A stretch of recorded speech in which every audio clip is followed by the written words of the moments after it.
Ladies and gentlemen, joining us today from North Carolina, Travis Groo.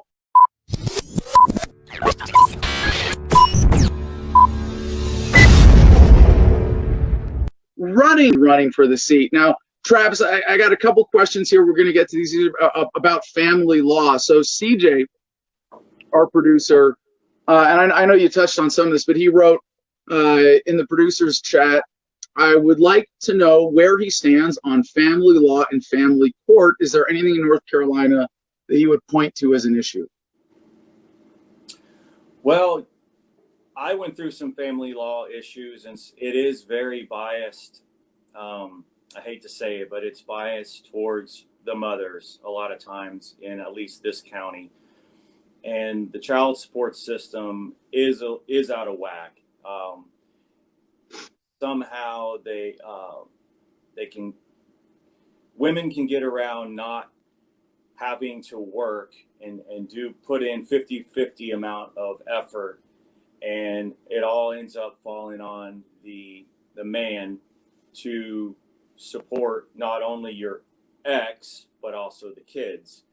And this is definitely a hot topic in North Carolina, and these laws that were put into place for child support date back to like the early 80s, when typically women didn't necessarily work as much, and it was more of the norm for the man to go to work and the woman to stay at home with the kids and be a stay-at-home mom. That's basically how the child support system was created. Now it's not like that anymore. A lot of women want to go to work, and they want to have careers, and they want to better themselves or whatever, or go to college and get a career.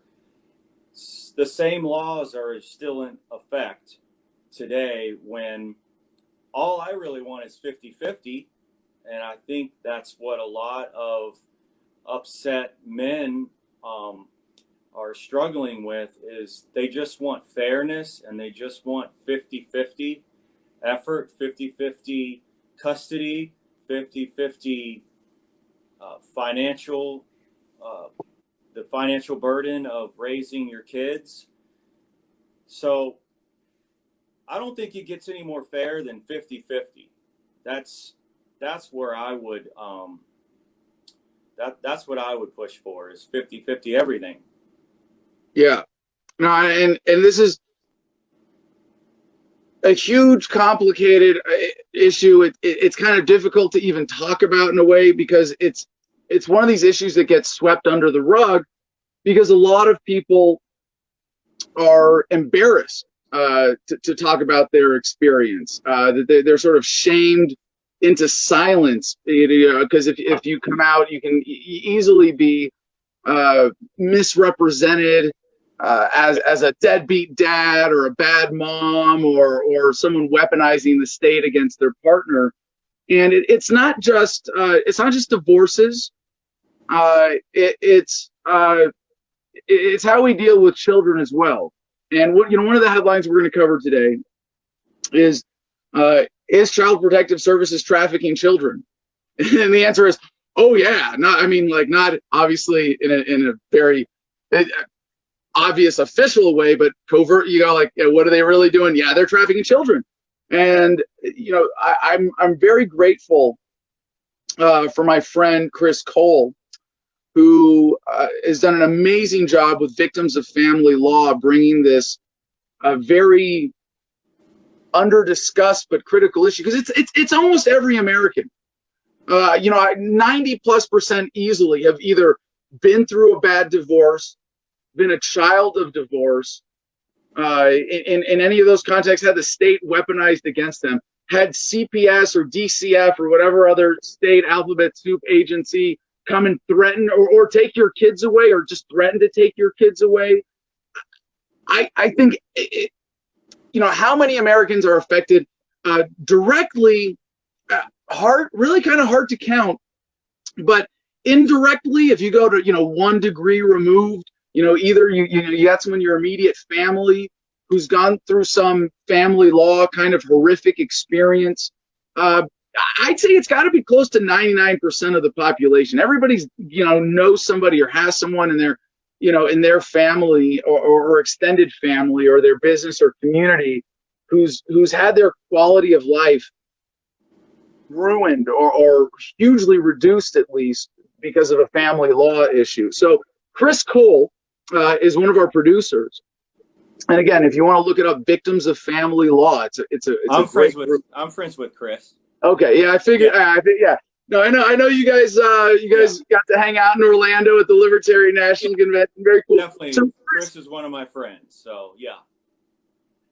In our chat today, Chris writes, "Ask Travis what his experience is being a victim of family law and his help with us getting the plank revision of 1.6 revised in Orlando." I know you touched on some of that, but anything you could say in response to that, please, Travis. Well, unfortunately, the way the convention went in Orlando, we weren't even able to make the pitch. We weren't able to propose it. So I would say have some people look over it, and in order to get that plank revised, it's going to have to be 2022 in Reno. And hopefully we can get to it, because I think the revision is important. It's more defined. It reads better and it's more fair. I can't remember the exact wording of it, but we worked on it in Orlando. Unfortunately, the way it went, we weren't able to propose it. And I fully support the plank revision. If you could put it on the screen, that would help. But it does need to be more defined and more relevant than how it states right now, which is slightly vague. Yeah, Travis, before we get too inside baseball on that, maybe CJ or Chris can send a link. I'm grateful for the work of Chris Cole and his team with Victims of Family Law for raising this issue within the Libertarian Party, because it's a difficult issue to talk about emotionally for a lot of people. It's not something that a lot of the Republicans and Democrats aren't talking about this at all. And for libertarians to take leadership, even just raising this issue more and more, that, the day before yesterday, we had Toy Johnson on, running in Iowa for state rep, proposing to just abolish DCF, to say, you know what, there's and she's got a sort of libertarian compromise position to say, this is, we can rebuild an agency to perform these, legitimate functions that are good to protect children. But what it is now, no, we're better off just getting rid of it and starting over. And I think that's, I don't know how much more we want to get into that, but I'm grateful that that Victims of Family Law as a cause and as an organization, they're stepping up and supporting candidates. And one of Chris's projects right now is to get the website up as a resource for libertarian candidates. Because, like, even for me, when I was running for president, I go, well, isn't that a state issue? And you go, no, this kind of evil doesn't just coincidentally happen in all 50 states with federal money without any federal policy behind. Yeah, there's a lot of federal stuff feeding into this national child trafficking problem. And I'll just say one other thing to back this up statistically. And that headline I cited a couple of minutes ago, it's something like 86% of victims of child sex trafficking come out of foster care programs, government foster care programs. Pretty sick. So anyway, I'll just read the last sentence here on the parental rights plank. The individual has the right to record all public hearings in family courts.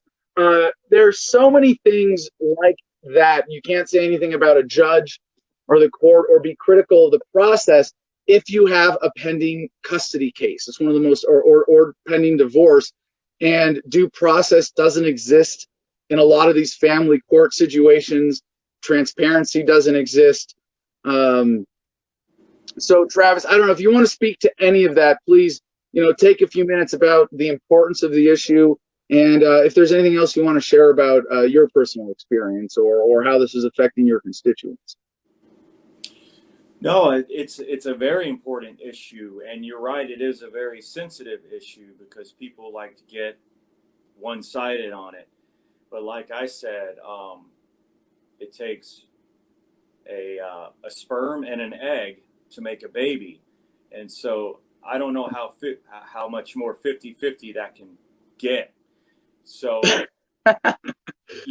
when it comes to raising your kids, now if you want to give up a portion of Well, your hold on, Travis. I will play the politically correct kiss women's butt card here and say, no, the biological investment of me just doing what I do anyway and not pulling out versus actually carrying a baby to term. It's more like 99.99 woman to man ratio and biological effort. But no, your point is well taken, and Well, I don't my think we need point to. was if a woman or a man wants to give up a portion of their custody or their rights voluntarily, say I voluntarily only want them 20% of the time. Okay, Right. well then that's fine. That's on you.